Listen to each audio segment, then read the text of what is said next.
Assalamualaikum warahmatullahi wabarakatuh. Selamat berjumpa kembali di channel Suherman saja. Pada video kali ini saya lagi melintasi suatu jalanan yang dahulunya merupakan pembuangan jasad atau mayat dari korban Petrus atau penembak misterius. Di balik panorama alamnya yang indah, kawasan Cadas Gantung yang terletak di sekitar jalur provinsi antara Sumedang Subang ternyata menyimpan banyak sekali cerita misteri. Secara geografis, kawasan Cadas Gantung ini berada di wilayah Desa Wargaluyu, Kecamatan Tanjung Medar, berbatasan langsung dengan Desa Pangadegan, Kecamatan Rancakalong, yang kini dikenal sebagai kawasan wisata Paniisan. Jalur Sumedang Subang ini kebetulan kawasan Cadas Gantung ini sepintas memang terlihat sangat asri, malah bisa membuat siapa saja merasa tenang saat melintasinya. Sebab selain memiliki udara sejuk dengan panorama alam yang indah, daerah ini kini telah ramai dengan warung-warung tempat istirahat dan kuliner.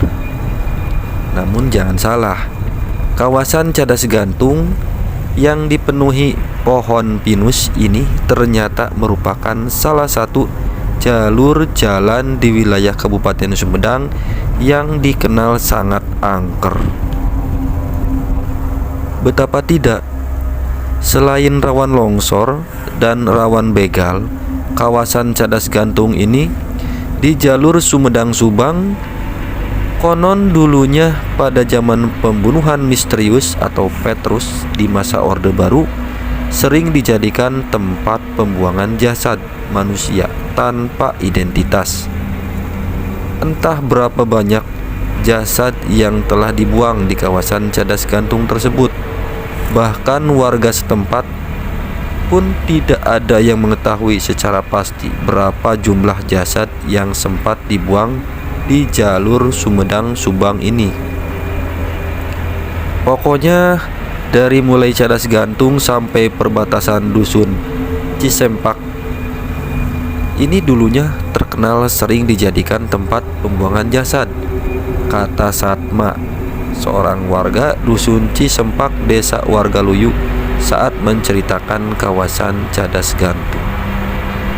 Tokoh yang sering dipanggil dengan sebutan Abah ini sempat menceritakan bahwa dirinya juga dulu pernah beberapa kali membantu proses evakuasi jasad korban di kawasan Cadas Gantung.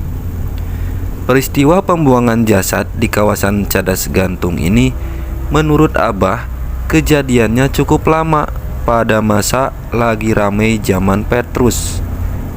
Namun berawal dari sering ditemukannya jasad di sana, kata Abah, akhirnya sampai sekarang kawasan Cadas Gantung ini dianggap sebagai jalur yang sangat angker dan kental aura mistis.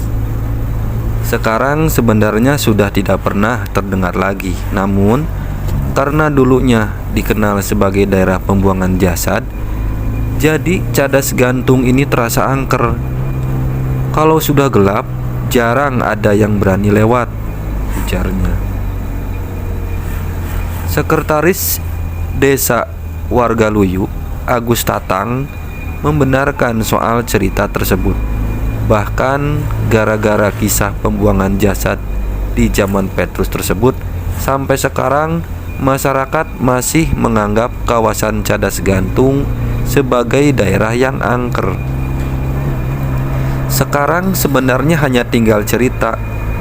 Jalur ini sekarang sudah ramai jadi tempat wisata. Walaupun agak sedikit angker, tapi kawasan Cadas Gantung ini sekarang sudah dipasangi banyak PJU. Jadi kalau malam pasti terlihat terang. Dari beberapa komentar di video saya sebelumnya, kita baca dari Ali Aliando.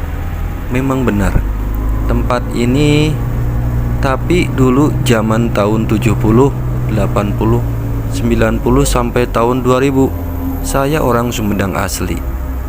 Dari komentar Resi Nur Ajijah, emang ini angker banget tempatnya dan agak aneh. Kalau malam hari tengah hutan, malam-malam ada warung, tapi siang dilihat gak ada. 2 kali lewat sini dari Lembang mau pulang ke Majalengka. Kata Regi Ahmad Sutarli, bukan mayat aja, di sepanjang jalan itu banyak orang gila berkeliaran. Kayaknya dibuang deh di sana. Kata Nurwanti, ini sering saya lewati kalau saya mau pulang ke rumah mama di Sumedang, Dharma Raja. Siang saja hening banget, jarang yang lewat kendaraan. Makanya saya kalau lewat Paniisan, saya suka siang hari. Hadir, kemarin saya nyasar dari Sumedang melalui Rancakalong, penuh kabut. Kata Abah 135, seminggu sekali, kadang 2 minggu sekali saya dari Bekasi pulang ke Sumedang pakai sepeda motor, melewati jalur tersebut di saat malam hari. Di salah satu tikungan pernah kaget karena ada ular hitam lumayan panjang dan besar sedang melingkar di tengah jalan. Kata Bara Bagundal, baru tahu ternyata kalau di situ tempat pembuangan mayat. Padahal tiap mudik saya lewat situ. Kata Rianto Black, saya setiap lewat situ jam 10 malam selama 8 bulan, tiap 4 hari sekali, Sumedang Karawang. Kesimpulannya, ada yang mengiyakan dan ada yang tidak percaya. Untuk itu, tips ketika melewati tempat ini, usahakan siang hari. Yang kedua, jangan lupa berdoa. Semoga mudah-mudahan pemirsa semua ketika di perjalanan diberikan keselamatan. Jangan lupa dicek kendaraannya, jangan sampai ada rem blong atau jangan sampai mogok di jalan. Demikian untuk video kali ini. Terima kasih sudah menyaksikan. Semoga bermanfaat dan menjadi hiburan. Jangan lupa like dan subscribe-nya. Wassalamualaikum warahmatullahi wabarakatuh.